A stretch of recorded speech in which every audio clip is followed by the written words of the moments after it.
آج جمعرات کا دن تھا اور آج مجھے میٹھے چاول بنا کر ان کا لنگر کرنا تھا، اسی لیے میں جلدی جلدی کام کر کے اپنا گھر کا کام نپٹا رہی تھی اور اماں کو میں نے صبح ہی سارے سامان کی لسٹ پکڑا دی تھی، جسے دیکھ کر اماں کہنے لگیں، ارے اتنے زیادہ چاول بانٹے گی؟ تجھے پتا تو ہے ہمارے حالات کے بارے میں، پھر بھی تو یہ لنگر کا اہتمام کرنے سے باز نہیں آتی۔ جبکہ میں نے اماں سے کہا، اماں آپ جانتی تو ہیں کہ میں نے ہر مہینے یہ لنگر ضرور دینا ہوتا ہے، اور آج کا لنگر تو ویسے بھی بہت خاص ہے، اس لیے آپ مجھے جلدی سے یہ سامان لا دیں۔ مجھے ایسا لگتا ہے اگر میں یہ لنگر نہیں دوں گی تو نہ جانے میرے ساتھ کیا ہوگا۔ مجھے ایک کمی سی محسوس ہوتی ہے، اسی لیے آپ اس بات پر مجھے روکا نہ کریں، اور یہ بھی تو دیکھیں کہ اس لنگر کو دینے کے بعد ہمارے گھر پر آسانیاں آ جاتی ہیں اور ہماری مشکلیں آسان ہونے لگتی ہیں۔ اب بس آپ زیادہ پریشان مت ہوں اور یہ سامان لا دیں۔ میری بات سن کر اماں خاموش ہو گئیں اور چپ چاپ اٹھ کر بازار چلی گئی، اور میں اپنے گھر کے باقی کام نپٹانے لگی۔ اماں کے آنے تک میں نے سارا کام مکمل کر لیا تھا، اور تبھی اماں سے سامان پکڑ کر چیک کیا تو سارا سامان موجود تھا۔ میں نے اماں کا شکریہ ادا کرتے ہوئے باورچی خانے کا رخ کیا اور میٹھے چاول بنانے کا اہتمام کرنے لگی۔ آج کا یہ لنگر خاص طور پر میں نے میٹھے چاولوں کا سوچا تھا، کیونکہ اس سے پہلے تو میں ہمیشہ حلوہ ہی بنا کر بانٹتی تھی، لیکن آج چونکہ میں نے خاص طور پر دم کرنا تھا، اسی وجہ سے میٹھے چاولوں کا ذہن بنایا تھا، ورنہ ہمارے گھر میں تو یہ عیاشی سوچی ہی نہیں جا سکتی تھی۔ تبھی تو اماں مجھے منع کر رہی تھی، لیکن اب میں ظہر کی نماز کے بعد بڑے دل سے میٹھے چاولوں کی تیاری کرنے لگی، اور عصر تک میں نے چاولوں کو دم بھی دے دیا تھا۔ چاولوں کو دم پہ رکھنے کے بعد میں وضو کرنے آ گئی اور اماں سے بھی کہا کہ آپ بھی وضو کر کے آ جائیں۔ 15 منٹ کے بعد چاول پک کر تیار تھے، اور تبھی میں نے پلیٹ میں چاول نکالے اور ان کے اوپر سورج جن کا دم پڑنے لگی۔ مجھے باجی نے خاص طور پر یہ دم کرنے کے لیے کہا تھا۔ ان کا کہنا تھا کہ اس دم کے بعد گھر کے حالات بہتر ہو جائیں گے، جو ابا کے مرنے کے بعد دن بدن بگڑتے جا رہے تھے، اور ہماری نوبت فاقوں تک پہنچ رہی تھی۔ کچھ ویسے بھی ہمارے گھر میں پریشانیاں چل رہی تھیں، جن کی بدولت باجی نے یہ دم خاص طور پر کرنے کے لیے کہا تھا، اور میں بڑے خشوع اور خضوع سے سورج جن پڑھ کر چاولوں کے اوپر دم کرنے لگی۔ اماں بھی میرے قریب ہی بیٹھی ہوئی تھی، جبکہ میری باقی دونوں بہنیں وہ بھی سر پر دوپٹہ اوڑھے میرے قریب ہی موجود تھیں۔ انہیں صرف ان میٹھے چاولوں سے مطلب تھا، کیونکہ وہ ابھی کافی چھوٹی تھی اور ان باتوں کو نہیں سمجھتی تھی۔ دم پڑھنے کے بعد سب سے پہلے میں نے دعا مانگی اور اماں سے کہا کہ اب آپ یہ سارے محلے میں تقسیم کر دیں۔ لیکن ابھی میں اماں سے یہ کہہ ہی رہی تھی کہ اچانک دروازے پر ایک زوردار سی دستک ہوئی۔ میں نے حیران ہوتے ہوئے دروازے کو چونک کر دیکھا، کیونکہ ہمارے گھر تو عام حالات میں کوئی آتا ہی نہیں تھا۔ محلے والے ویسے ہی کرنی کتراتے تھے، کیونکہ کہیں ہمیں کچھ لینا دینا نہ پڑ جائے، اور رشتہ دار ویسے بھی دور دور تھے۔ ابا کے مرنے کے بعد انہوں نے ہماری فکر رکھی ہی نہیں تھی، تو پھر آج اچانک کون آ گیا؟ میں دروازے کی طرف بڑھی اور دروازہ کھول کر دیکھا تو سامنے ہی 3-4 بچے معصوم صورت اور خوبصورت چہروں والے موجود تھے۔ انہیں دیکھ کر میرے ہونٹوں پر مسکراہٹ آ گئی، اور میں نے بڑی محبت سے ان سے پوچھا، کہو بچوں، کیا چاہیے؟ کہاں سے آئے ہو تم لوگ؟ میرے محبت سے پوچھنے پر وہ کہنے لگے، ہمیں وہ میٹھے چاول دے دیں جو آپ نے بنائے ہیں۔ اس کی بات سن کر میں بہت حیران رہ گئی۔ آخر یہ بچے کہاں سے آئے اور انہیں کیسے پتہ چلا کہ میں نے آج میٹھے چاول بنائے ہیں؟ تبھی میں نے ان سے پوچھا کہ تمہیں کیسے معلوم ہے کہ آج میں نے میٹھے چاول بنائے ہیں؟ جبکہ ان میں سے ایک بچہ جو تھوڑا سا بڑا اور سمجھدار لگ رہا تھا کہنے لگا، باجی ہمیں سب پتہ ہے، آپ وہ چاول ہمیں دیں، ان کی خوشبو نے ہمیں بے چین کر رکھا ہے، اور جب تک ہم وہ کھا نہیں لیں گے ہمیں سکون نہیں آئے گا۔ ویسے بھی ہمیں بہت بھوک لگی ہے، کتنے دنوں سے کھانا نہیں کھایا۔ ان بچوں کی بے چارگی اور معصومیت پر مجھے ترس آ گیا، اور میں نے انہیں کہا کہ اندر آ کر کھانا کھا لو، لیکن وہ نہیں مانے۔ تبھی میں نے انہیں پلیٹوں میں بھر بھر کر چاول ڈال دیے، جنہیں وہ بڑی رغبت سے کھانے لگے، اور میں حیرت سے ان بچوں کے بارے میں سوچنے لگی۔ وہ ہمارے محلے کے بچے تو نہیں لگتے تھے، کیونکہ ان کے چہرے بہت خوبصورت تھے، اور ان کے چہروں پر عجیب سی چمک اور مسکان نظر آ رہی تھی۔ اماں سے بھی میں نے جب ان بچوں کے بارے میں پوچھا تو انہوں نے بھی لا علمی کا اظہار کر دیا، کہنے لگی، میں تو نہیں جانتی، نہ جانے کون بچے ہیں، تم نے پوچھنا تھا کہ کہاں سے آئے ہیں۔ لیکن وہ بچے کھانا کھاتے ہی وہاں سے ایسے غائب ہوئے جیسے کبھی آئے ہی نہیں تھے، اور میں ان سے یہ پوچھنے کا خیال دل میں لیے بیٹھی رہ گئی۔ ان کے خالی برتن اٹھا کر جیسے ہی میں اندر لے کر آنے لگی تو ان پلیٹوں میں ایک چیز دیکھ کر میں چونک گئی اور میری آنکھیں حیرت سے کھلی کی کھلی رہ گئی۔ میں نے زور زور سے اماں کو بلانا شروع کر دیا، اماں یہاں جلدی آؤ۔ اماں کچن میں سے بھاگی بھاگی آئیں تو کہنے لگی، غضب خدا کا، کیا ہو گیا؟ کیوں اتنا اونچی اونچی بول رہی ہو؟ کیا آفت آ گئی ہے؟ میرا اتنا اونچی بلانے پر اماں ڈر گئی تھی، اسی لیے مجھے غصہ ہونے لگی، مگر میں نے جیسے ہی اماں کے سامنے وہ پلیٹیں کی جن میں وہ بچے کھانا کھا کر گئے تھے تو اماں کی آنکھیں بھی حیرت سے پھیل گئیں۔ اماں یہ جب پلیٹیں میں لے کر آئی تو ان میں یہ پڑا تھا۔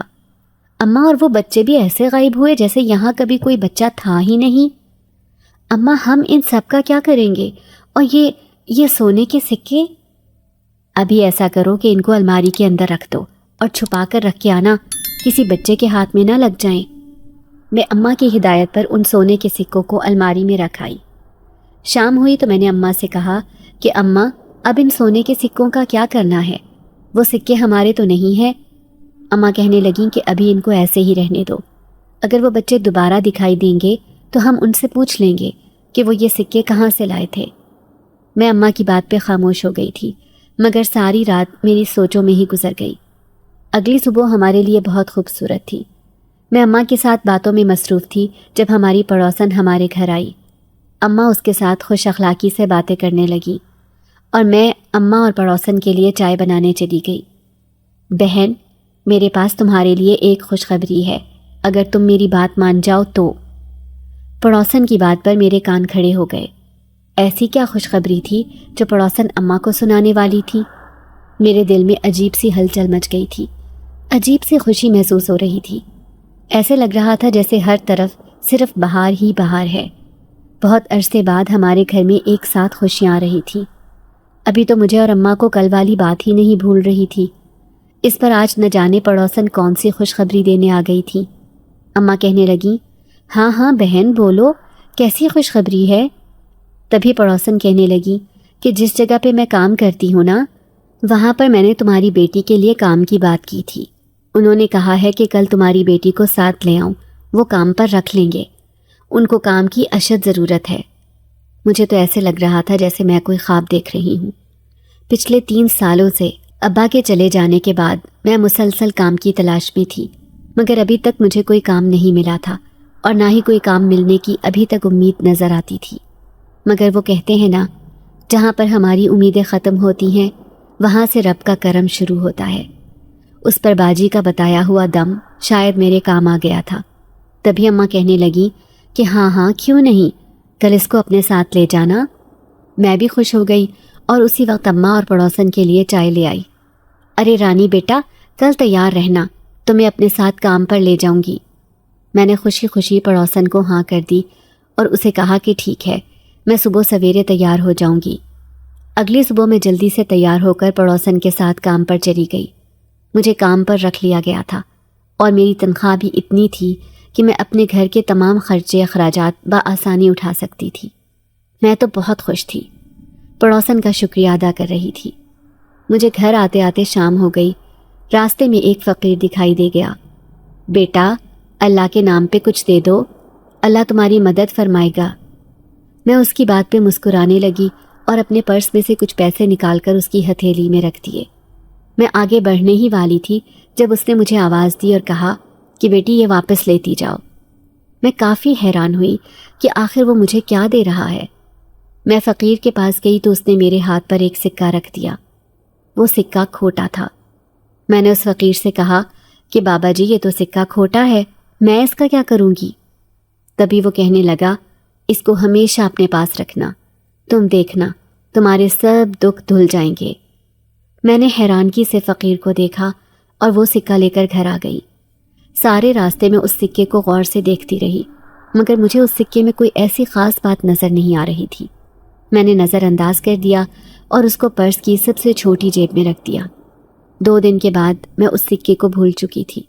مجھے کام پر جاتے ہوئے مہینہ ہو چکا تھا۔ اس روز کے بعد میرے گھر پہ وہ بچے نہیں آئے تھے۔ میں نے ہر جمعرات کو نیاز دلوانا نہیں چھوڑی تھی۔ اماں کہتی کہ اب تو تیرے پاس سب کچھ ہے، اب کیوں نیاز دلواتی ہے، چھوڑ دے یہ سب نیاز دلوانا۔ میں نے اماں سے کہا کہ اماں جی، مجھے جو کچھ بھی ملا ہے اس نیاز کی وجہ سے ہی ملا ہے، اس لیے آپ اس کو بند کروانے کا نہ سوچا کریں، میں نیاز دلوانا نہیں چھوڑ سکتی۔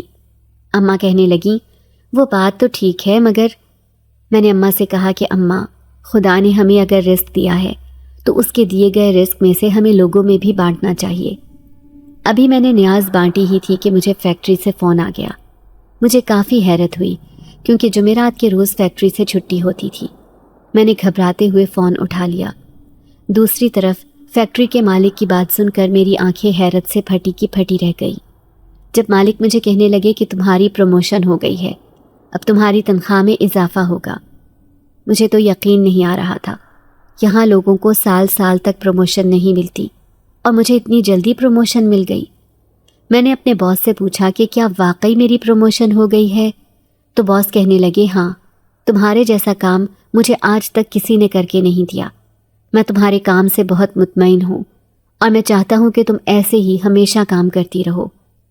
مجھے تو خوشی سے سمجھ نہیں آ رہا تھا کہ میں کیا کروں۔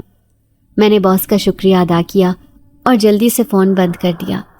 میں چیختی چلاتی خوشی سے جھومتی ادھر ادھر بھاگ رہی تھی۔ اماں میری حالت دیکھ کر حیران ہو گئی۔ کیا ہوا ہے رانی، ایسے کیوں اچھل رہی ہو چھوٹے بچوں کی طرح؟ کیا کوئی خواب دیکھ لیا ہے؟ اماں بات ہی ایسی ہے، تم بھی سنو گی تو خوشی سے جھومنے لگو گی۔ ارے رانی، پہیلیاں کیوں بجھوا رہی ہے، سچ سچ بتا کیا بات ہے؟ اماں بھی کچھ دیر پہلے میری فیکٹری سے فون آیا تھا۔ میرے باس کا کہنا ہے کہ انہوں نے میری پروموشن کر دی ہے، مطلب میں جس عہدے پر گئی تھی میرا عہدہ بڑھا دیا گیا ہے۔ نہ صرف عہدہ بڑھایا گیا ہے بلکہ میری تنخواہ میں بھی اضافہ کر دیا گیا ہے۔ اور تم جانتی ہو ایسا کبھی نہیں ہوا، سال سے پہلے نہ تو پروموشن ہوتی ہے اور نہ تنخواہ بڑھتی ہے۔ مگر میرے باس کا کہنا ہے کہ ان کو میرا کام بہت پسند آیا، وہ چاہتے ہیں کہ میں ہمیشہ ایسے ہی کام کروں۔ اماں میری بات پر خوش ہو گئیں، ان کی آنکھوں میں آنسو آ گئے۔ وہ کہنے لگیں کاش یہ سب پہلے ہو گیا ہوتا تو آج شاید تمہارے ابا زندہ ہوتے، آج تمہارے پاس اتنے پیسے ہوتے کہ تم اپنے باپ کا علاج کروا سکتی، مگر شاید اس کی لکھی ہی ایسے تھی۔ اماں ابا کو یاد کر کے افسردہ ہو گئیں۔ مجھے بھی ہمیشہ یہ خیال آتا تھا کہ کاش یہ نوکری، یہ پیسے سب مجھے پہلے مل جاتے تو میں اپنے ابا کا علاج اچھی جگہ پر کروا لیتی، مگر خدا کو شاید یہی منظور تھا۔ میں نے اماں سے کہا کہ اماں، اللہ کو یہی منظور تھا، اور پھر دیکھو اس نے ہمیں کتنی خوشیاں دکھا دی ہیں۔ مشکل وقت کٹ گیا ہے، اب انشاءاللہ ہم پر کبھی مشکل وقت نہیں آئے گا۔ تم دیکھنا ہماری ہر مشکل آسان ہو جائے گی، ہمارے آگے پیچھے ہر اس چیز کی بہار ہوگی جس کے لیے ہم ہمیشہ ترسے ہیں۔ آج اتنی بڑی خوشخبری ملی ہے تو کیوں نہ آج کچھ اچھا بنا لیا جائے، اور کل ہی تم جا کر رابعہ اور کرن کا داخلہ بھی اچھے اسکول میں کروا کر آؤ۔ اب سے میری دونوں بہنیں اچھے اسکول میں تعلیم حاصل کریں گی، اچھے اچھے بستے اور نئی نئی کتابیں ان کو لے کر دوں گی۔ جو خواہشات میری پوری نہ ہو سکی میں اپنی بہنوں کی پوری کروں گی۔ اتنا سب کچھ سن کر اماں کی آنکھوں میں آنسو آ گئے اور وہ کچن میں چلی گئیں۔ اماں کے سامنے تو میں نے اظہار نہ کیا، مگر یہ بات حقیقت تھی کہ اس بات کا افسوس مجھے بھی تھا کہ کاش ابا زندہ ہوتے تو میں ان کا علاج اچھے طریقے سے کروا سکتی۔ مجھے یاد تھا وہ وقت جب ابا تکلیف سے تڑپتے رہ گئے مگر کسی نے ہماری مدد تک نہ کی۔ میرے پاس اتنے پیسے موجود ہی نہیں تھے کہ میں ابا کا علاج اچھے سے کروا سکتی۔ جو تھوڑا بہت قرضہ لیا تھا وہ ابھی تک نہ اترا تھا۔ اس سے زیادہ قرضہ لینے کی نہ تو ہم میں ہمت تھی اور نہ ہی کوئی دینے کو تیار تھا۔ میں اور اماں ابا کو جگہ جگہ لے کر پھرتے رہے مگر ابا کو آرام نہ آیا۔ میرے ابا سرکاری ملازم تھے، اچھی کمائی ہو جاتی تھی، گھر بار اچھا چل رہا تھا، مگر اب ابا کچھ خاموش خاموش رہنے لگے تھے۔ بہت پوچھنے کے بعد بھی ابا نے ہمیں کبھی نہیں بتایا کہ ان کی طبیعت ٹھیک نہیں۔ آہستہ آہستہ ابا کی آنکھوں کے نیچے ہلکے پڑنا شروع ہو گئے اور پھر ابا کے بال بھی اترنا شروع ہو گئے۔ ہمارے لیے یہ بہت پریشانی کی بات تھی۔ ابا کو بہت کہا کہ وہ کسی اچھے ہسپتال میں اپنا علاج کروا لیں، مگر ابا کی ایک ہی بات تھی کہ ہم لوگ فضول میں اتنی فکر کر رہے ہیں، کچھ دنوں میں طبیعت بالکل ٹھیک ہو جائے گی، مگر ہم نہیں جانتے تھے کہ ابا کو معلوم ہے کہ انہیں کیا بیماری ہے۔ دن ایسے ہی گزرتے گئے۔ آہستہ آہستہ ابا کمزور سے کمزور تر ہوتے گئے۔ میں ابا کو ہمیشہ کہتی رہی کہ ابا آپ ایک مرتبہ ہسپتال سے اپنا علاج کیوں نہیں کروا لیتے؟ آپ دن بدن کمزور ہوتے جا رہے ہیں۔ مگر ابا کو میری بات سمجھ میں نہیں آتی تھی۔ وہ ایک ہی بات کہتے کہ تم بہنیں پڑھ جاؤ، لکھ جاؤ اور اپنے پیروں پر کھڑی ہو جاؤ، مجھے اور کچھ نہیں چاہیے، میں اس میں ہی راضی ہوں۔ میں نے ابھی ایف اے کے امتحان دیے تھے کہ ایک روز ابا کو متلی ہونے لگی۔ میں اور اماں پریشان ہو گئے اور جلدی سے ابا کو ہسپتال لے گئے۔ ابا کے کچھ ٹیسٹ ہوئے جو 2 دن کے بعد ملنے تھے۔ ان 2 دنوں میں ابا کو ہسپتال میں ہی رکھا گیا۔ ٹیسٹ کی رپورٹ آئی تو ڈاکٹر نے جو ہمیں بتایا، ہمیں لگا کہ ہمارے سر پر آسمان ٹوٹ پڑا ہے، ہمارے پیروں کے نیچے سے زمین نکل گئی۔ جب ڈاکٹر نے بتایا کہ ابا کو کینسر ہے اور کینسر بھی آخری سٹیج ہے۔ چھوٹی بہنیں ابھی بہت چھوٹی تھیں، انہیں ان باتوں کا علم نہیں تھا، مگر میں اور اماں جانتے تھے کہ ہمارے اوپر کیا قیامت گزر چکی ہے۔ میں ابا کے سینے سے لگی پھوٹ پھوٹ کر رو رہی تھی۔ مجھے حیرانگی اس وقت ہوئی جب ابا نے کہا کہ ایک نہ ایک دن تو سب کو ہی جانا ہے، مجھے کینسر ہے تو کیا ہوا، تم لوگ میری ہمت طاقت ہو، ایسے رو کر مجھے تم لوگ کمزور نہیں کر سکتی۔ اس وقت اندازہ ہوا کہ ابا کو معلوم تھا کہ انہیں کیا بیماری ہے، مگر پھر بھی انہوں نے ہمت نہ ہاری، ہمارے لیے دن رات محنت کرتے رہے، ہم لوگوں کے لیے خوشیاں اکٹھی کرتے رہے اور خود کے دامن میں غم بھر لیے۔ میں نے ابا سے کہا کہ ابا میں آپ کی جگہ نوکری کروں گی، میں آپ کی ساری ذمہ داریاں اٹھاؤں گی جو آپ کے کندھوں پر تھیں۔ میں نے ابا کو پہلی مرتبہ روتے ہوئے دیکھا تھا۔ انہوں نے میرے آگے ہاتھ جوڑ دیے اور کہنے لگے، خدارا ایسی باتیں مت کرو، میں ابھی زندہ ہوں، میری بیٹی محنت مزدوری کرے گی، مجھے یہ ہرگز گوارا نہیں۔ میں نے تو تم لوگوں کے لیے کبھی بھی دھوپ کی آرزو نہیں کی، ہمیشہ تم لوگوں کے لیے چھاؤں کی ہی دعا کی ہے اور ہمیشہ تم لوگوں کو چھاؤں میں ہی رکھا ہے۔ اب اس طرح کہہ کر تم لوگ مجھے شرمندہ کر رہے ہو۔ میں اتنی جلدی مرنا نہیں چاہتا تھا، مگر خدا کو شاید یہی منظور ہے۔ لیکن تم لوگ مجھ سے وعدہ کرو کہ کبھی ہمت نہیں ہارو گے، کبھی کسی کے آگے ہاتھ نہیں پھیلاؤ گے۔ ابا کی بات پہ اماں پھوٹ پھوٹ کر رونے لگیں اور کہنے لگیں کہ ایسی باتیں نہ کریں، ہم لوگوں کا آپ کے علاوہ ہے ہی کون، ہمارا آخری سہارا آپ ہی ہیں، اب آپ ایسے باتیں کر کے ہمیں تکلیف دے رہے ہیں۔ آپ یہ دعا کیوں نہیں کرتے کہ خدا آپ کو ہمیشہ ہمارے سر پر سلامت رکھے اور لمبی زندگی عطا کرے؟ ہماری باتوں پہ ابا مسکرانے لگے اور کہنے لگے کہ میں تم لوگوں کو اتنی جلدی چھوڑ کر کہیں نہیں جاؤں گا، بس تم لوگ میرا ساتھ دینا، مجھے کبھی تنہا مت کرنا۔ ابا گھر آ چکے تھے، مگر ابا کی حالت دن بدن خراب ہوتی جا رہی تھی۔ آس پڑوس سے جتنا میں قرضہ لے سکتی تھی میں نے اتنا قرضہ لیا، مگر وہ قرضہ بھی ابا کے علاج کے لیے کم پڑ رہا تھا۔ ایک روز میں پریشان کن حالت میں ابا کے پاس بیٹھی ہوئی تھی، جب ابا نے میرے سر پہ ہاتھ پھیرا اور کہا کہ تم پریشان مت ہو، ایک وقت آئے گا جب تمہاری ہر پریشانی دور ہو جائے گی اور پھر تم اپنی اور اپنے گھر والوں کی ہر خواہش پوری کر سکو گی۔ میں ابا کی بات پر شرمندگی کے مارے چہرہ نہ اٹھا پاتی کہ میں ابھی آپ کے لیے کچھ نہیں کر پا رہی تو میں بعد میں کیا کروں گی؟ ابا مجھے آپ کی ضرورت ہے، آپ مجھے تنہا مت کریں، آپ ہمت مت ہاریں، میں کہیں بھی نوکری کروں گی مگر آپ کا سہارا ضرور بنوں گی، بس آپ مجھ سے وعدہ کریں کہ آپ مجھے کبھی چھوڑ کر نہیں جائیں گے۔ میرے ابا میری بات پر کہنے لگے، یہ ایسی باتیں کر کے خود کو کمزور مت بناؤ، تم میری بہادر بیٹی ہو، تمہیں اس گھر کو چلانا ہے اور اس گھر کو سنبھالنا ہے۔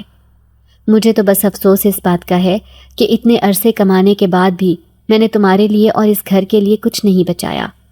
آج اگر میرے پاس کوئی جائیداد ہوتی تو وہ تم لوگوں کے کام آ جاتی، میرے جانے کے بعد بھی تم لوگ پرسکون زندگی گزار سکتے۔ ابا کو بولنے میں تکلیف ہو رہی تھی۔ میں نے ابا کو خاموش رہنے کو کہا اور ان سے کہا کہ میں سب ٹھیک کر دوں گی، میں آپ کا علاج بھی کرواؤں گی۔ اس دوران میں نے در در کی ٹھوکریں بھی کھائیں، سب سے نوکری کی درخواستیں کی تھی، مگر کسی نے مجھ پر رحم نہ کیا اور نہ ہی مجھے نوکری دی۔ زندگی ایسے ہی گزرتی جا رہی تھی۔ ایک روز میں نوکری کی تلاش میں باہر نکلی۔ سارا دن خار ہونے کے بعد جب گھر پہنچی تو گھر میں لوگوں کا رش دیکھ کر میرے پیروں تلے سے زمین نکل گئی۔ میں وہ سوچنا بھی نہیں چاہتی تھی جو مجھے دکھائی دے رہا تھا۔ گھر کے اندر سے عورتوں کے رونے کی آواز آ رہی تھی، باہر مردوں کا ہجوم لگا تھا۔ میں مردہ قدموں سے جیسے ہی اندر گئی، سامنے کا منظر دیکھ کر میرے رونگٹے کھڑے ہو گئے، کیونکہ میری اماں چارپائی پہ سر رکھے پھوٹ پھوٹ کر رو رہی تھی۔ میری بہنیں بھی چارپائی کے پیروں کی طرف بیٹھی رو رہی تھیں۔ ابا کہیں نظر نہیں آ رہے تھے، اور جو مجھے سمجھ آ رہا تھا وہ میرے لیے ناقابل برداشت تھا۔ میں آہستہ آہستہ چلتی ہوئی اماں کے پاس گئی تو اماں نے میرا ہاتھ پکڑ کے اپنے پاس بٹھا دیا اور کہا کہ دیکھ رے، ابا ہم سے بے وفائی کر گئے۔ یہ تو کہتے تھے کہ وہ ہمیشہ ہمارے ساتھ رہیں گے، ہمارا سہارا بنیں گے، مگر دیکھ وہ ہمیں تنہا کر گئے۔ رانی ہم کیا کریں گے، ہم کس طرح رہیں گے؟ اماں کے رونے نے مجھے بہت تکلیف پہنچائی۔ ابا کا مردہ وجود میری آنکھوں کے سامنے تھا، مگر مجھے ایسا لگ رہا تھا جیسے میں بہت ڈراونا خواب دیکھ رہی ہوں، اور جیسے ہی آنکھیں کھولوں گی سب ٹھیک ہو جائے گا۔ مگر میں نہیں جانتی تھی کہ یہ کوئی خواب نہیں بلکہ حقیقت ہے، تلخ حقیقت، ایسی حقیقت جس کا سامنا مجھے اب ساری زندگی کرنا تھا۔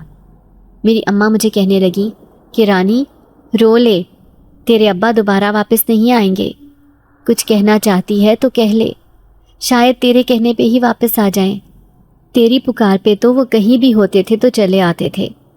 اماں کی باتوں سے میری آنکھوں سے آنسو بہنے لگے۔ میں مسلسل ابا کا چہرہ دیکھ رہی تھی، ایسا لگ رہا تھا جیسے ابھی ابا اٹھ جائیں گے۔ میرا ان سے باتیں کرنے کا جی چاہ رہا تھا۔ میں ہمیشہ کی طرح گھر آ کر ابا سے باتیں کرنا چاہتی تھی، مگر ابا نے تو جیسے سب کچھ ہی فراموش کر دیا تھا۔ ابا اٹھیں نا، میں کیسے رہوں گی آپ کے بغیر؟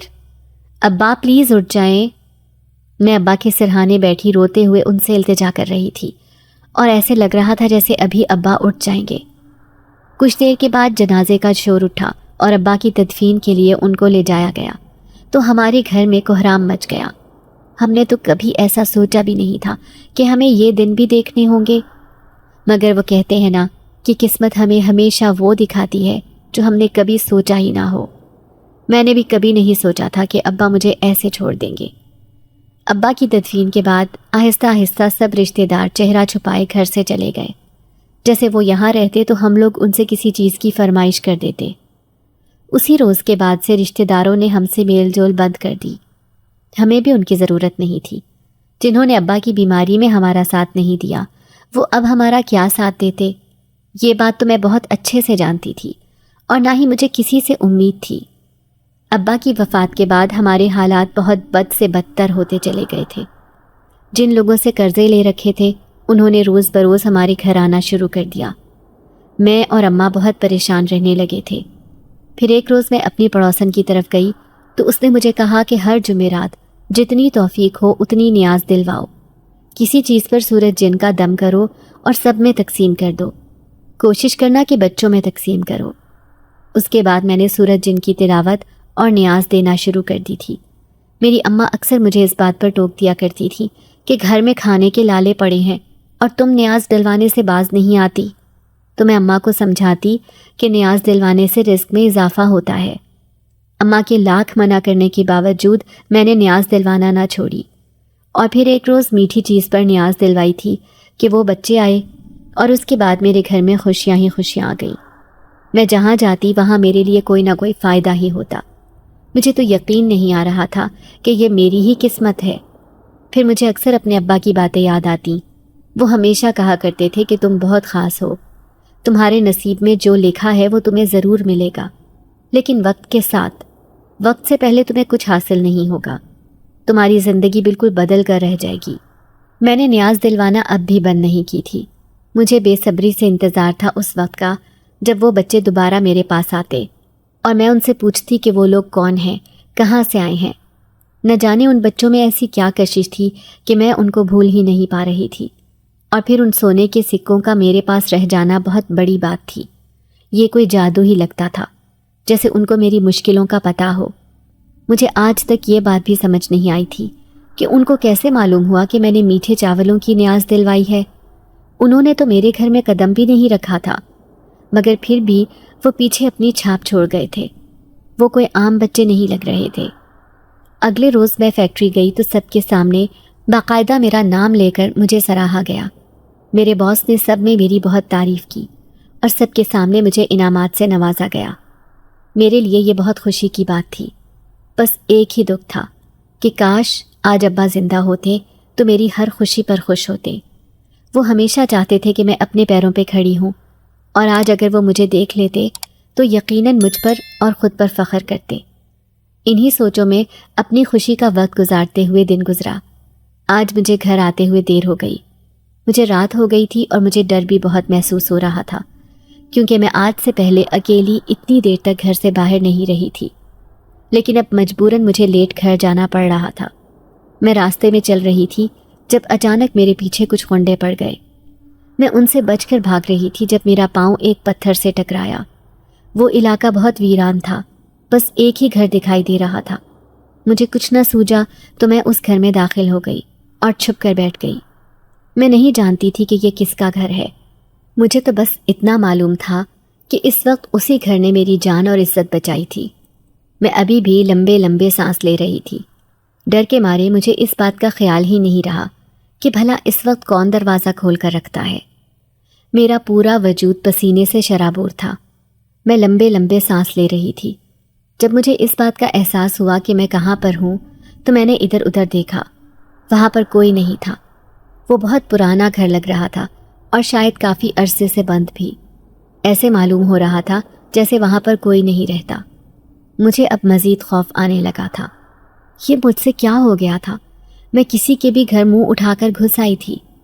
اس سے پہلے کہ میں باہر کی طرف بھاگتی، تبھی اچانک سے مجھے گھر کے اندر سے بچوں کے ہنسنے کی آواز آنے لگی۔ بچے مسلسل ہنس رہے تھے اور میں ان کی آواز میں اتنا کھو گئی کہ ان کی ہنسی سن کر میں بے ساختہ مسکرانے لگی۔ میں دیکھنا چاہتی تھی کہ وہ بچے کون ہیں جو زندگی سے بھرپور قہقہے لگا رہے ہیں۔ میں پورے گھر میں ان بچوں کی ہنسی کو تلاش کر رہی تھی۔ نہ جانے کیوں میں بے وجہ اس آواز کے پیچھے پیچھے جا رہی تھی، مگر مجھے پورا گھر ویران ہی ملا۔ وہاں پہ بہت سے کمرے تھے۔ میں نے ایک کمرے میں جھانک کر دیکھا تو مجھے ایسا لگا جیسے میرے پیچھے کوئی کھڑا ہے۔ میں نے جیسے ہی پیچھے مڑ کر دیکھا تو وہاں پر کوئی بھی نہیں تھا۔ اچانک سے مجھے ایک سایہ سا دکھائی دیا، ایک بچے کا سایہ جو بھاگ رہا تھا۔ میں اس سائے کے پیچھے بھاگی مگر وہاں پہ کوئی بھی نہیں تھا۔ اب تو مجھے خوف محسوس ہونے لگا تھا۔ میرا سانس تو اس وقت اٹکا جب کسی نے میرا ہاتھ زور سے پکڑ کر ہلایا اور اچانک سے آواز دی کہ آج میٹھے چاول کیوں نہیں بنائے؟ میں نے آنکھیں پھاڑے جیسے ہی اپنے ہاتھ کی طرف دیکھا تو وہاں پر کوئی بھی نہیں تھا۔ اب میرا سانس اکھڑنے لگا تھا۔ ڈر کے مارے مجھ پر کپ کپی طاری ہو گئی۔ میں جلدی سے اس گھر سے نکلنا چاہتی تھی۔ میں جیسے ہی دروازے کی طرف بھاگی تو یہ دیکھ کر میرے پیروں تلے سے زمین نکل گئی کہ وہ دروازہ تو بند تھا۔ میں نے اس دروازے کو کھولنے کی بہت کوشش کی مگر وہ دروازہ مجھ سے کھل ہی نہیں رہا تھا۔ میں جلدی جلدی دوسرے راستے تلاش کرنے لگی تھی جہاں سے میں گھر سے باہر نکل سکوں، مگر ہر طرف سے آتی ہنسی کی آوازیں مجھے اپنی طرف مائل کر رہی تھیں۔ میں اس ہنسی کی طرف کھینچی چلی جا رہی تھی۔ اس گھر کی تمام کھڑکیاں جیم ہو چکی تھیں۔ میں نے جلدی سے آیت الکرسی کا ورد شروع کیا تو تبھی میری نظر ایک دروازے پر پڑی جو کھلا ہوا تھا۔ اچانک سے ہنسی کی آوازیں بھی بند ہو گئی تھیں اور میں جلدی سے بھاگ کر اس دروازے کی طرف پلٹ گئی۔ میں نے جیسے ہی دروازے کے باہر پاؤں رکھا تو مجھے ایسے لگا جیسے میرے جسم میں جان آ گئی ہے۔ پھر میں وہاں رکی نہیں، بس بھاگتی ہی چلی گئی۔ جب گھر پہنچی تو اماں پریشانی کی حالت میں ادھر ادھر چکر لگا رہی تھیں۔ میں نے جلدی سے دروازہ کھٹکھٹایا تو اماں نے دروازہ کھولتے ہی مجھ سے پوچھنا شروع کر دیا، کہاں پر رہ گئی تھی؟ میں کتنا پریشان ہو گئی تھی۔ اماں حساس طبیعت کی مالک ہو گئی تھی، مگر میں ابھی گھر بیٹھ نہیں سکتی تھی کیونکہ گھر کا پورا خرچہ میرے سر پر چل رہا تھا۔ سو میں نے اماں سے کہا کہ اماں، میں نے بتایا تو تھا کہ آج فیکٹری میں میری پروموشن کی دعوت ہے، بس وہاں پر ہی وقت لگ گیا۔ اماں کہنے لگیں کہ مجھے نہیں چاہیے ایسی پروموشن اور ایسی نوکریاں۔ اتنی رات گئے تم آئی ہو، اگر خدا نہ خواستہ تمہارے ساتھ کچھ ہو جاتا تو میں کیا کرتی؟ تمہارے باپ کے چلے جانے کے بعد ایک تم لوگ ہی تو میرا سہارا ہو۔ اگر تم لوگ بھی مجھ سے دور ہو جاؤ گے تو میں اکیلی کیا کروں گی؟ میں نے اماں کو تسلی دی کہ اتنا زیادہ سوچنے کی ضرورت نہیں ہے، اب آپ کی بیٹی بڑی ہو چکی ہے، اس دنیا کا مقابلہ کر سکتی ہے۔ مگر اماں کہنے لگی کہ تم اتنی بھی بڑی نہیں ہوئی کہ سب کے مقابلے کرتی پھرو۔ میں اماں کی پریشانی سمجھ رہی تھی، اسی لیے ان سے آگے سے احتیاط کرنے کا کہہ کر آرام کرنے کی اجازت لی۔ اماں کہنے لگی کہ پہلے کچھ کھا لو پھر آرام کرنا، مگر مجھے بھوک کہاں لگنی تھی۔ میرے ساتھ جو آج ہوا تھا، میرے تو دل و دماغ سے وہ نکل ہی نہیں رہا تھا۔ وقت ایسے ہی گزرتا گیا۔ میں اپنے کمرے میں جا کر آرام کر رہی تھی جب اچانک سے مجھے وہی ہنسی اور اسی گھر کے خیالات آنے لگے۔ آخر وہ گھر کس کا تھا؟ وہاں پر تو کوئی نہیں رہتا تھا۔ اور پھر جب میں گھر کے اندر داخل ہوئی تھی تب وہ گھر پورے کا پورا کھلا ہوا تھا، لیکن جب باہر نکلنے لگی تب دروازے خود بخود کیسے جام ہو گئے۔ یقیناً وہاں پر کسی جنات کا سایہ تھا۔ اس روز کے بعد مجھے ہر وقت ہر طرف بچے ہی بچے دکھائی دیتے تھے۔ میں اکثر ان بچوں کے ساتھ باتیں بھی کرتی تھی، مگر جب میرے ساتھ کھڑا کوئی شخص مجھے دیکھتا تو وہ ہمیشہ مجھے کہتا، کیا تم خود سے باتیں کرنے کی عادی ہو؟ کیا تمہیں خود سے باتیں کرنے کی کوئی بیماری ہے؟ تو مجھے حیرت ہوتی کہ کیا ان کو بچے دکھائی نہیں دے رہے۔ ایک روز ایسے ہی میں گھر میں بیٹھی تھی جب دروازہ کھٹکا۔ میں نے دروازہ کھولا تو سامنے 2 بچے کھڑے تھے۔ وہ بچے بہت معصوم اور خوبصورت تھے۔ وہ مجھ سے باتیں کرنے لگے تو میں بھی ان کے ساتھ باتوں میں مشغول ہو گئی۔ اماں باہر آئیں اور آ کر کہنے لگیں، کس سے باتیں کر رہی ہو؟ میں نے اماں سے کہا کہ اماں، شاید پچھلے محلے سے کوئی بچے آئے ہیں، بس انہی کے ساتھ بات چیت کر رہی ہوں۔ اماں میرے پاس آئیں تو دروازے سے باہر جھانک کر دیکھ کر کہنے لگیں، کہاں گئے وہ بچے؟ میں نے جیسے ہی دروازے کے باہر دیکھا تو بچے سامنے ہی کھڑے تھے اور مجھے دیکھ کر مسکرا رہے تھے۔ میں نے اماں سے کہا کہ اماں یہ کھڑے تو ہیں، آپ کو دکھائی کیوں نہیں دے رہے؟ اماں کہنے لگیں، کیسی بہکی بہکی باتیں کر رہی ہو، یہاں پر تو کوئی بھی نہیں ہے۔ اگر تم میرے ساتھ کوئی مذاق کر رہی ہو تو اس کی ضرورت نہیں ہے۔ میں حیرانگی سے یہ سوچ رہی تھی کہ اماں کو بچے کیوں نہیں دکھائی دے رہے۔ میں نے حیرت سے بچوں کی طرف دیکھا تو ان میں سے ایک بچہ آگے بڑھا اور کہنے لگا، ہم کسی کو دکھائی نہیں دیتے، ہم صرف خاص لوگوں کو دکھائی دیتے ہیں۔ اتنی دیر میں اماں اندر چلی گئی تھی اور اندر جاتے ہی مجھے آواز دے کر کہنے لگی کہ دروازہ بند کر کے اندر آ جاؤ۔ میں نے ان بچوں سے پوچھا کہ تم لوگ کون ہو اور کہاں سے آئے ہو؟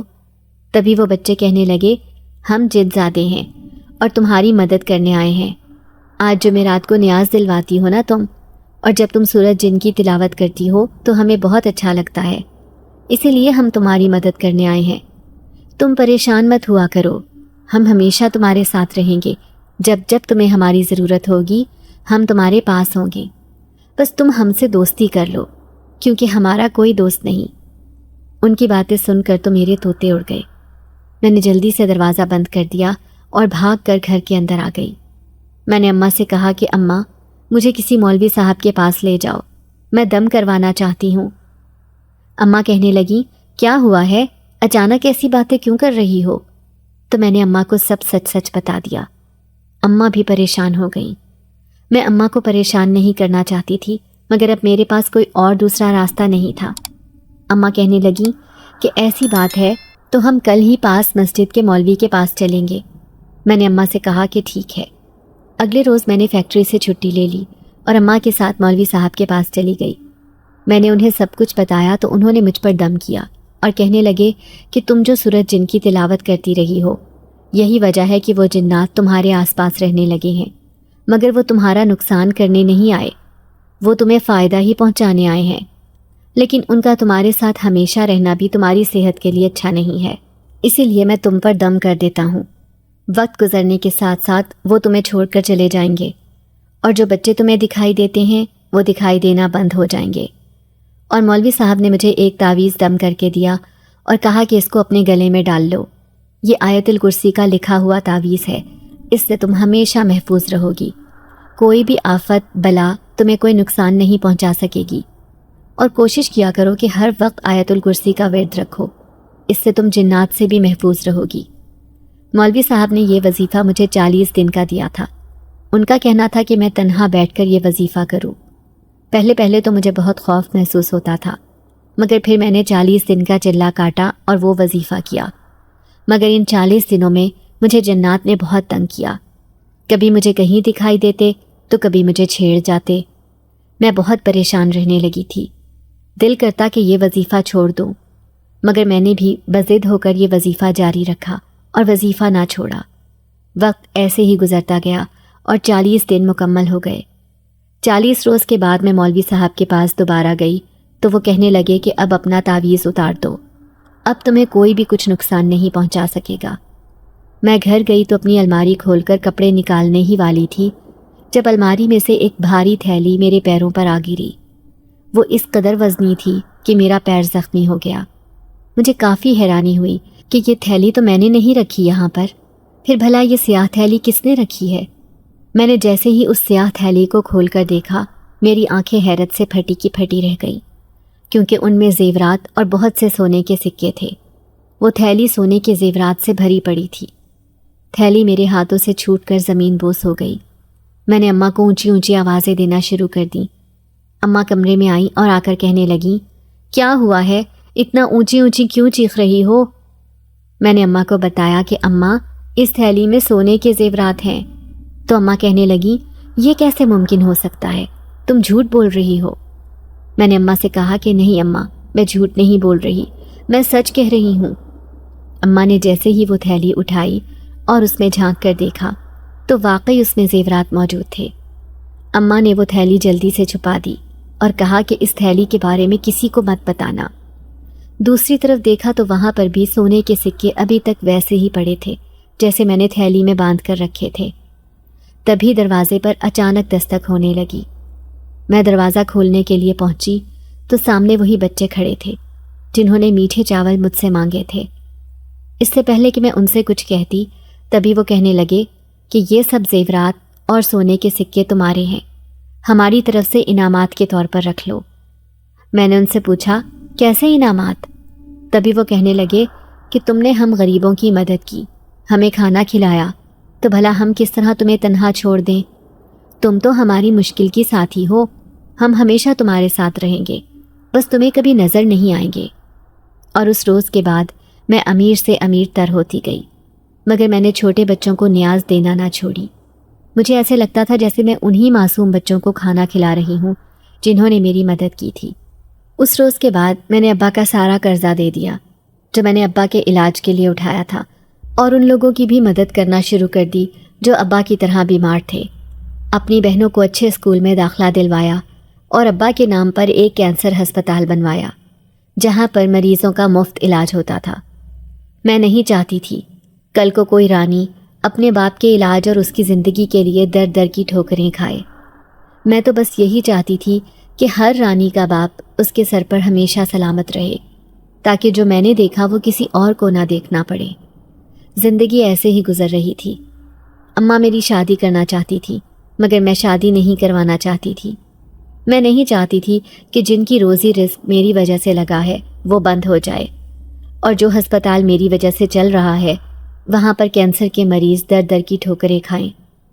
میں نے اپنی بہنوں کی ہر وہ خواہش پوری کی جن کے لیے وہ ہمیشہ ترسی تھیں، یا جن کا ابا کو ہمیشہ خواب رہا تھا کہ وہ ہم تینوں بہنوں کی خواہشات پوری کرے، مگر زندگی نے انہیں اتنا موقع ہی نہ دیا، اور جتنی ان کی زندگی لکھی تھی انہوں نے اس میں ہمارے لیے محنت مزدوری کی، ہر وقت تکلیفیں برداشت کر کے ہمیں آسانی پہنچائی، خود دھوپ میں رہ کر ہمیں چھاؤں مہیا کی۔ بس ایسے ہی کچھ واقعات اور حالات ہمیں زندگی کا وہ سبق سکھا دیتے ہیں جو کبھی ہم نے سیکھا نہ ہو، ہمیں زندگی کے اس دوراہے پر لا کر کھڑا کر دیتے ہیں جہاں پر چلنے کا کبھی سوچا ہی نہ ہو۔ وہ راستہ ہمیں دکھائی دینا شروع ہو جاتا ہے جو کبھی ہم نے دیکھا ہی نہ ہو۔ زندگی ہمیں ایسے ایسے موڑ پر لا کر کھڑا کرتی ہے جہاں پر نہ تو ہم آگے چلنے کے قابل رہتے ہیں اور نہ ہی رکنے کے۔ وہ جنات آج بھی میرے ساتھ ساتھ تھے، کیونکہ جب جب مجھے کوئی پریشانی ہوتی ہمیشہ مجھے اپنے آس پاس ایک محفوظ تحفظ بھرا گھیرا دکھائی دیتا تھا جس میں میں خود کو محفوظ سمجھتی تھی۔ وقت کا کام ہے گزرنا تو وہ گزر ہی جاتا ہے۔ اماں کا انتقال ہو چکا تھا، ابا تو بہت پہلے ہی ہمیں چھوڑ گئے تھے۔ میری چھوٹی بہنیں میرا ہی سہارا تھیں، اور میں ان کو پڑھا لکھا کر ان کے پیروں پہ کھڑا کر کے میں نے ان دونوں کی شادی اچھے گھروں میں کر دی، اور اپنی زندگی کا مقصد صرف ایک ہی چیز بنا لی ہے، لوگوں کی مدد کرنا۔ آج بھی جب کوئی مجھ سے مدد مانگنے آتا ہے تو مجھے اس میں اپنا آپ دکھائی دینے لگتا ہے، اپنا وہ وقت دکھائی دینے لگتا ہے جب میں بے بس تھی، مگر خدا نے میرے لیے رزق کھول دیے، مجھے واقعی عام سے خاص بنا دیا۔ میں نے کبھی نہیں سوچا تھا کہ میں اتنی خاص بن جاؤں گی۔ میں تو ایک چھوٹے سے گھرانے کی ایک عام سی لڑکی تھی، مگر اللہ نے مجھے اتنی عزت بخشی کہ میں آج لوگوں میں اچھے ناموں سے پکاری جاتی ہوں۔ ابا صحیح کہا کرتے تھے کہ تم نے ابھی آگے بہت کامیابی حاصل کرنی ہے، تم اتنی جلدی نہیں رک سکتی، تمہیں تو چلتے رہنا ہے۔ اگر میں حقیقتاً رک جاتی تو پھر میں آج اس موڑ پر نہ کھڑی ہوتی جہاں پر میں بہت سے لوگوں کی آخری امید تھی۔ لوگوں کی مدد کرنے کے ساتھ ساتھ میں نے اپنا اولین فریضہ بنا لیا تھا کہ میں ہر جمعرات کے روز معصوم بچوں کو میٹھے چاول کھلایا کروں گی۔ مجھے ایسے لگتا تھا جیسے میں ان عام معصوم بچوں کو میٹھے چاول کھلا کر جن زادوں کے بچوں کی مدد کر رہی ہوں۔ جس طرح ہم مخلوق ہیں اللہ کی، ویسے ہی وہ بھی تو اللہ کی مخلوق تھے۔ تبھی اللہ جن زادوں کو انسانوں کے لیے مسیحا بنا کر بھیج دیتا ہے، تو کبھی انسانوں کو جن زادوں کے لیے۔ میں نے اپنی زندگی سے ایک بات اور سیکھی ہے کہ وقت کبھی نہیں رکتا، ہمیشہ چلتا رہتا ہے، بس آپ کے ساتھ چلنے والا آپ کے ساتھ مخلص ہونا ضروری ہے۔ میرے گھر میں اور بہت سے لوگ تھے، مگر ان جن زادوں نے مجھے ہی کیوں چنا، میرا ہی کیوں ساتھ دیا؟ یہ سب سوچ کر اگر کبھی مجھ میں غرور آنے بھی لگتا ہے تو میں اپنا وہ وقت یاد کر لیتی ہوں جب میرے ہاتھ میں کچھ بھی نہیں تھا، میں بالکل خالی ہاتھ تھی، لوگوں کے ہاتھوں کی طرف دیکھتی تھی کہ شاید یہ میری طرف بڑھیں اور میری مدد کر دیں، مگر کسی نے میری مدد نہ کی۔ یہ اللہ کی مخلوق نیک دل مخلوق ہوتی ہے جو انسانوں کی مدد کرنا جانتی ہے۔ ہم جب تک اس مخلوق کے ساتھ زیادتی نہ کریں تب تک یہ کسی کو نقصان نہیں پہنچاتی۔ اگر آج میں اس موڑ پر، اس مقام پر تھی تو اللہ کی مدد کے بعد اللہ نے اپنی اس مخلوق کو میرے لیے وسیلہ بنا کر بھیجا تھا، اور وہی میرے جینے کی وجہ بن گئے تھے۔ اگر ان جنزادوں نے کبھی میری مدد نہ کی ہوتی تو شاید میں آج اس مقام پر نہ ہوتی۔ میں خدا کا شکر ادا کرتی ہوں کہ اس نے کسی انسان کو میری مدد کا وسیلہ بنانے کے بجائے اپنی دوسری مخلوق کو میری مدد کا وسیلہ بنایا، جو کم از کم مجھے انسانوں کی طرح تانے نہیں دیتے اور نہ ہی بار بار اپنی نیکی جتاتے ہیں۔